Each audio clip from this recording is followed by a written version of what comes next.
Okay, the Granite goes down. The Granite Mountain Mine, located July 6, 1875, and operated by the Granite Mountain Company. A rich silver bonanza chute was discovered in November 1882, and the mine was closed in 1893 and reopened in 1911 and 1912 and operated for a brief time. So let's go check out the down. And this is the Hyde and Fridschlag Bank. It was the only bank in Granite. Now the bank took up this whole area here. The only thing left is the vault. But I mean, there was a building here. You can see the foundation. And a little bit of wood left, but the bank's gone. But the vault, which they built out of stone, it's 3 feet thick, 3 foot thick. Ooh, it's pretty kind of small actually inside. It's so the walls are so thick, and they've got metal in the roof.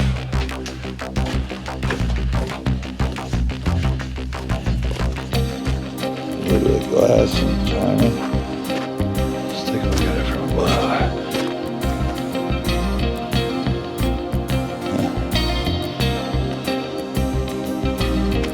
It's wooden can. But under that's rock and cement and metal bars.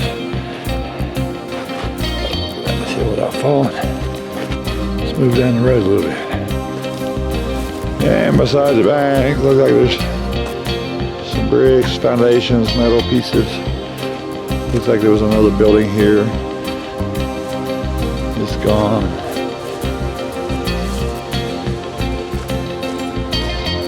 We got some bigger buildings down here.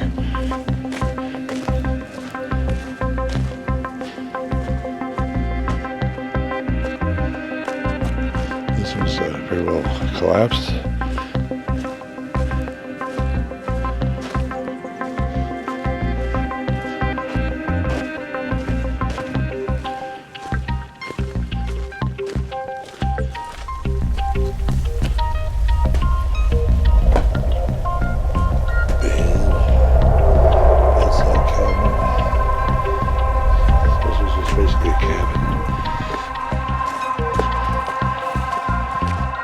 And whatever's next to the cabin collapsed. And then you got a little bit of hillside and cliff.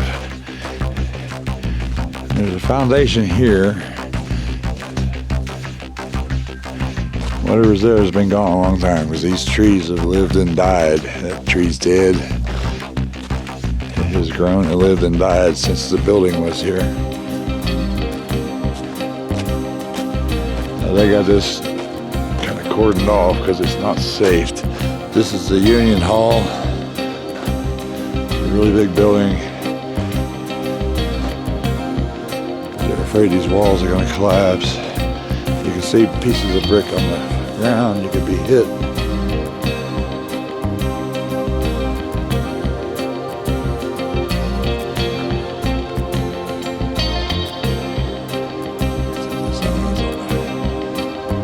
Says it was built in 1890 at a cost of $23,000. They could build a building this size back then for $23,000.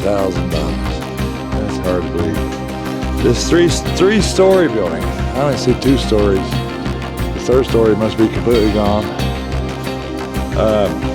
Anyway, this 3-story building was once the social center of the mining town. The first floor was native granite, cast of iron front, 6 large windows, and small colored glass panes. The upper stories were brick, and the roof was covered with sheet metal.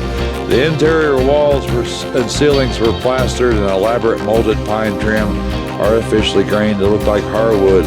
Lighting was by oil lamps. One oil lamp weighed 400 pounds. The second floor had union offices, a library, and a large hall with an 18-foot ceiling, wallpaper, and a special maple spring floor for dancing. At the back was a stage, 500 folding chairs, seating for concerts, operas, and theatricals. The first floor was a recreation hall for the miners with billiards and cards tables. The third floor was a meeting room used by clubs and secret orders. In the 1890s, the buildings along Main Street included saloons, rooming houses, and restaurants. Across the street from the Union Hall was a newspaper office, and in the gully below was the Chinatown and Red Light District. And here's a picture of what it looked like before it fell. So down the hill was Chinatown, which I would just about guarantee nothing is left. This would be like a side street. We're heading down toward what would have been Chinatown. But I don't know if there's anything left down here. There was something here. Yeah, wall there. Wall there.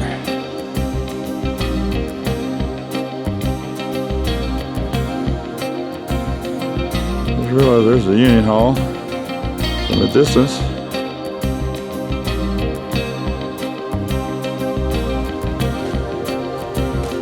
Town would have probably looked pretty neat as you approached it when it was all there.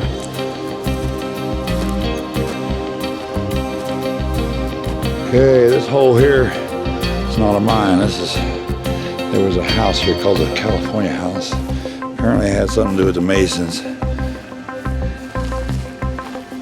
They got a thing here with their symbols.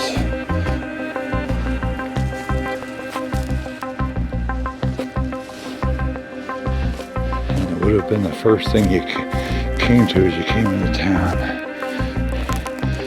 There's nothing left of it, just the hole where the foundation was.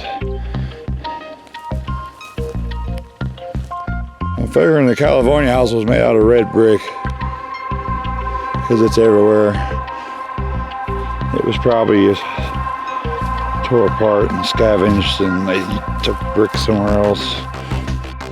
And the Union Hall's right there where the truck is, but right here this is a hole. Might have been where they were digging for silver. It looks more like a mine hole than a foundation hole or something. And it looks like that's kind of the end of the town. I don't see anything else.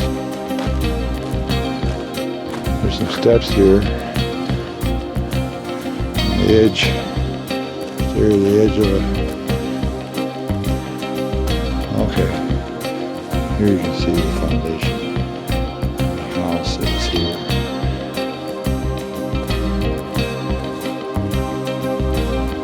And a big hole. Maybe they had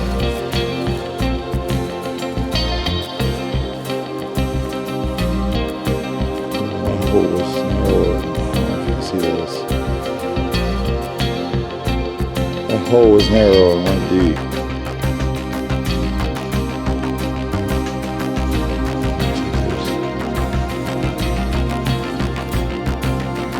There's probably holes everywhere up in here. There's another hole. Plants are growing over.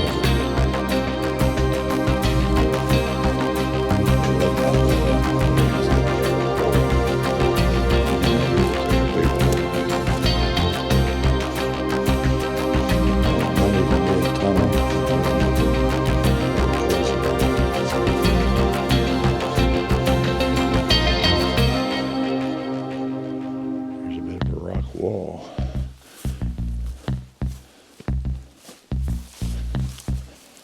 Anyway, I'm not going to wander around looking for holes. I'm sure there's 1,000 of them up here. I just walked on over the hill from the ghost town because you need a 4-wheel drive to come down that road. Look at the size of them boulders. But I came to the May Wing, can't quite make out the name, house. Last resident of Granite. May lived in this cabin and spent many years as a watchman over the town and as a water commissioner for this area of ranchers. She died in 1969 at the age of 75. So this was the last person left in Granite, lived right here.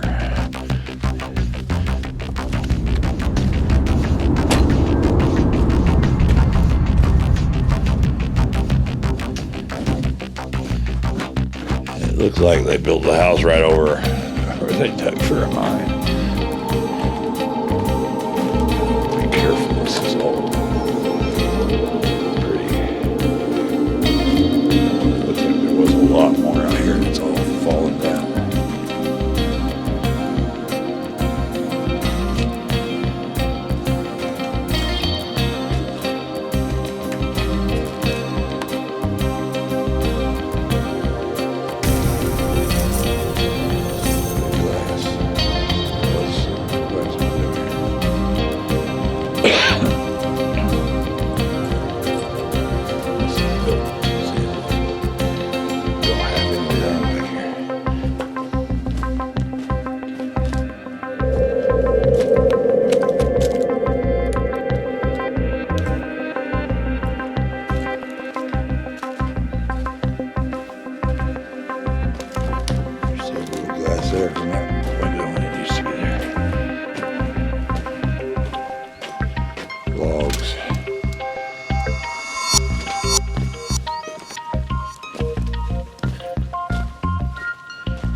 Okay, and I think that's gonna be it. I'm not gonna wander up and down the mountain.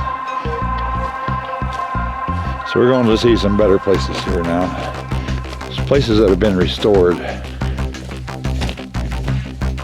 But this is neat.